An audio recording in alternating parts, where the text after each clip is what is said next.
નમસ્કાર મિત્રો. તો આજે આપણે બાયોલોજી એટલે કે જીવ વિજ્ઞાનની અંદર સમાવેશ થતા ચેપ્ટર નંબર 15 આપણું પર્યાવરણ અવર એન્વાયરમેન્ટ વિશેનો અભ્યાસ કરીશું.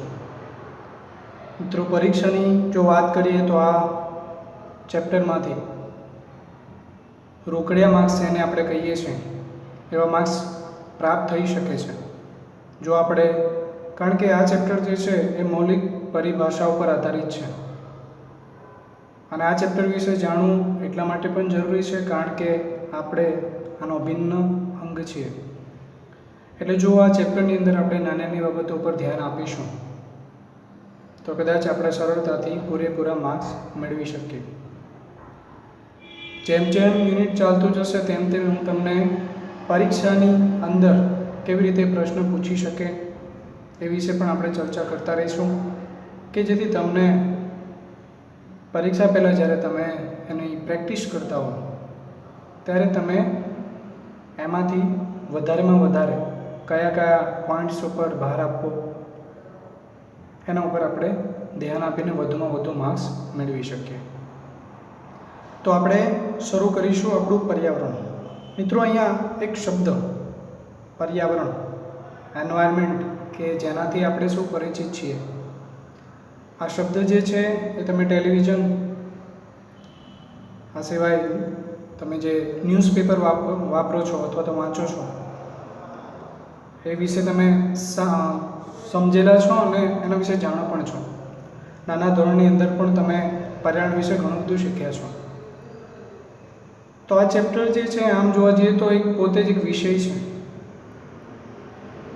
તો ચેપ્ટરની શરૂઆત કરતાં પહેલાં આપણે જાણવું જરૂરી છે કે પર્યાવરણ એટલે શું. તો હું એક સરળ ભાષામાં પર્યાવરણને વ્યાખ્યાયિત કરું છું જેનાથી તમે પરિચિત છો જ. પર્યાવરણ એટલે કે પર્યાવરણ એટલે કે આપણી આજુબાજુનું આવરણ, કે જેને શું કહીશું આપણે, પર્યાવરણ. તો હવે પર્યાવરણની અંદર અલગ અલગ પ્રકારના ઘટકોનો સમાવેશ થાય છે કે જેનાથી તમે પરિચિત છો. તો થોડી વધારે આપણે વૈજ્ઞાનિક પરિભાષામાં પર્યાવરણની વ્યાખ્યા આપવા જઈએ તો એવું કહી શકાય કે સજીવો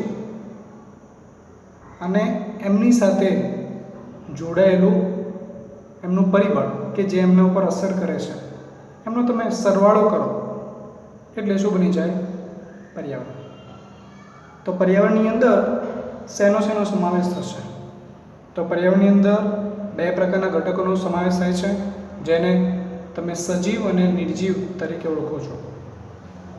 તો સજીવને હવે આપણે કહીશું જૈવિક ઘટકો અને નિર્જીવ ઘટકોને આપણે કહીશું અજૈવિક ઘટકો. એટલે કે સજીવ અને નિર્જીવની વચ્ચે એક સંબંધ છે, એક સંતુલન છે અને આ સંતુલનને આધારે પૃથ્વી ઉપર જે સંતુલન છે એ જળવાઈ રહેશે. એ વાત પણ અહીંયા આપણે સમજવી જરૂરી છે કે પર્યાવરણ જે છે એની અંદર બદલાતી આબોહવા, બદલાતા ભૂઆવરણ, પરિસ્થિતિના આધારે પર્યાવરણમાં ફેરફાર આવે છે અને સજીવો કે જે પર્યાવરણ સાથે વધુ અનુકૂલિત છે તે સારું જીવન જીવી શકે છે. અને પર્યાવરણમાં આવતો એક નાનો ફેરફાર કે જે આખા પર્યાવરણમાં રહેલા દરેક સજીવ પર અસર કરે છે. તો આ થઈ વાત પર્યાવરણની. હવે આપણે વાત કરીશું કે પર્યાવરણની અંદર પર્યાવરણને સમજવા માટે પહેલાં આપણે શું સમજવું જોઈએ. તો પર્યાવરણને સમજવા માટે એક ઇંગ્લિશ શબ્દ છે ઇકોસિસ્ટમ, કે જેનો જો ગુજરાતી કરું તો એ થશે નિવસન તંત્ર. હવે તમને થશે કે સર નિવસન તંત્ર એટલે શું? તો નિવસન તંત્ર એટલે કે જેમાં સજીવો રહે છે અને એની સાથે રહેલા અજૈવિક ઘટકો, એટલે કે જૈવિક અને અજૈવિક ઘટકોને સાંકળતું તંત્ર એટલે શું થઈ જશે? નિવસન તંત્ર. નિવસન તંત્રની અંદર જો સજીવોની વાત કરીએ તો એ તમે જાણો છો કે વનસ્પતિ, સૂક્ષ્મજીવો, પ્રાણીઓ, દરેક પ્રકારના સજીવોનો સમાવેશ થશે. જો જૈવિક ઘટકોની જો વાત કરીએ તો એની અંદર આવશે તાપમાન, પ્રકાશ, વરસાદ, હવા જેવા પરિબળોનો સમાવેશ થશે. એટલે કે જૈવિક ઘટકોને પોતાની દેહધાર્મિક ક્રિયાઓ કરવા માટે અજૈવિક ઘટકોની જરૂર પડતી હોય છે. હવે વાત કરીએ કે નિવસન તંત્ર કોને કહીશું, તો નિવસન તંત્ર જે છે એની પોતાની અમુક વિશિષ્ટતાઓ છે કે જે પરીક્ષાની દ્રષ્ટિએ બહુ અગત્યનું છે. નિવસન તંત્ર જે છે એનું કદ જો જોવા જઈએ તો એ નાનું કે મોટું હોઈ શકે. નિવસન તંત્રની અંદર જૈવિક અને અજૈવિક ઘટકોનો સમાવેશ થશે. નિવસન તંત્ર જે છે વિશિષ્ટ હશે. નિવસન તંત્ર જે છે અલગ અલગ જગ્યાએ એના આધારે એને આપણે વ્યાખ્યાયિત કરી શકીએ. જો આમ જોવા જઈએ મુખ્યત્વે નિવસન તંત્રના બે પ્રકાર છે. એક પ્રકાર છે સ્થલજ નિવસન તંત્ર, એટલે કે જમીન ઉપર રહેલું નિવસન તંત્ર, જેમાં તૃણભૂમિ, રણનો સમાવેશ થશે. જો જલદ નિવસન તંત્રની જો વાત કરીએ તો એમાં એના બે પેટા પ્રકાર પડે છે: મીઠા જળનું નિવસન તંત્ર અને ખારા જળનું નિવસન તંત્ર. મીઠા જળના નિવસન તંત્રની અંદર શેનો સમાવેશ થશે, તો એ તમને બધાને ખબર છે કે નદી, તળાવ, ઝરણા. અને ખારા પાણીની અંદર શેનો સમાવેશ થશે, તો કે દરિયો. હવે અહીંયા એક પ્રશ્ન પૂછાય છે કે પૃથ્વી ઉપર જોવા મળતું સૌથી મોટું નિવસન તંત્ર કયું છે? તો મિત્રો આમાંથી તમે સરળતાથી કહી શકો કે સૌથી મોટું નિવસન તંત્ર જે છે એ છે દરિયાઈ નિવસન તંત્ર. હવે આ સાથે સાથે હજુ પણ ધારો કે આપણા મગજની અંદર મૂંઝવણ હશે કે નિવસન તંત્રને વધુ સરળતાથી કેવી રીતે સમજી શકાય, તો એ માટે હું તમને એક સરસ ઉદાહરણ આપું છું. તમે બધા ક્યારેક ને ક્યારેક બગીચાની અંદર ગયા હશો. તો બગીચાની અંદર તમે જુઓ તો ત્યાં શું હશે, તો કે વનસ્પતિ હોય, એટલે કે વૃક્ષો હશે. સપુષ્પી વનસ્પતિઓ કે જેની અંદર ફૂલો આવતી હોય, ઉદાહરણ તરીકે મોગરો, સૂર્યમુખી જેવી વનસ્પતિઓ રહેલી હશે. આ સાથે જો વાત કરીએ આપણે કે બીજા એવા ઘટકો છે જેને આપણે હમણાં જ સમજ્યા, જૈવિક ઘટકો, એ પણ ત્યાં રહેલા હશે. એટલે કે ગાર્ડન કે જેને આપણે બગીચો કહીએ છીએ એ પોતે પણ એક શું છે, નિવસન તંત્ર. કારણ કે ત્યાં જૈવિક અને અજૈવિક ઘટકો વચ્ચે શું છે, સંતુલન છે, જે પોતે એક શું છે, નિવસન તંત્ર. એટલે કે ત્યાં રહેલા દરેક સજીવોને પોતાની દેહધાર્મિક ક્રિયા જેવી કે વૃદ્ધિ, બીજું પ્રજનન, વિકાસની પ્રક્રિયાઓ કરવા માટે શેની જરૂર પડશે, તો કે અજૈવિક ઘટકોની. ઉદાહરણ તરીકે પ્રકાશ, પાણી, તાપમાન જેવા ઘટકોની શું પડશે, જરૂર પડશે. હવે વાત કરીએ આપણે કે નિવસન તંત્ર જે છે એનું નિર્માણ, એટલે કે શું કૃત્રિમ રીતે એને બનાવી શકાય, એટલે કે માત્ર શું કુદરતી નિવસન તંત્ર જ જોવા મળે છે, તો કે ના, કૃત્રિમ નિવસન તંત્ર પણ જોવા મળે છે. તો શું કૃત્રિમ નિવસન તંત્ર બનાવી શકાય, તો કે હા. તો કૃત્રિમ નિવસન તંત્ર કેવી રીતે બનાવી શકાય, તો મિત્રો એનાથી તમે પરિચિત છો જ, માછલીઘર. એ પોતે સ્વયં સંચાલિત નિવસન તંત્ર છે. તો એ માછલીઘર જે છે એના દ્વારા આપણે સમજવાનો પ્રયત્ન કરીએ કે કેવી રીતે સ્વયં સંચાલિત નિવસન તંત્ર છે. તો માછલીઘર બનાવવા માટે પહેલાં તો શેની જરૂરિયાત પડશે, એટલે કે સાધનો. તો એના માટે એક મોટી જાર જોઈશે કે જેને બરણી કહીએ છીએ.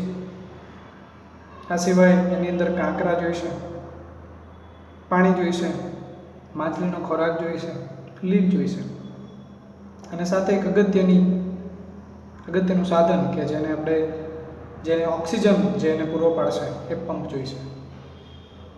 તો આ બધા સાધનો જે છે એને આપણે ગોઠવીને એક સ્વયં સંચાલિત નિવસન તંત્ર બનાવવાનો પ્રયત્ન કરીએ. તો સૌપ્રથમ તો માછલીઘર બનાવવા માટે મેં જેમ અત્યારે જ કીધું એ મુજબ એક કાચની જાર જોઈશે. એની અંદર આપણે કાંકરા પાથરી દઈશું. કાંકરા પાથર્યા પછી એની અંદર આપણે પાણી નાખી દઈશું અડધે સુધી. ત્યારબાદ એની અંદર લીલ અથવા બીજી કોઈ જલીય વનસ્પતિ કે જે તમને પ્રાપ્ત થાય આજુબાજુમાંથી એ નાખીશું. એ પછી નાની માછલીઓની અંદર આપણે નાખીશું. પછી જે વાત કરી મુજબ કે જે ઓક્સિજન પૂરો પાડે તે પંપ પણ એવી રીતે મૂકીશું કે જેથી દરેક સજીવને ઓક્સિજન પર્યાપ્ત માત્રામાં મળતો રહે. હવે આ પ્રકારની ગોઠવણી કર્યા પછી માછલી જે છે એને પણ ખોરાકની જરૂરિયાત રહેશે. તો આ ખોરાક જે છે માર્કેટની અંદર મળે છે, એ પણ આપણે નાખતા રહીશું. તો આ થઈ ગયું આપણું સ્વયં સંચાલિત નિવસન તંત્ર.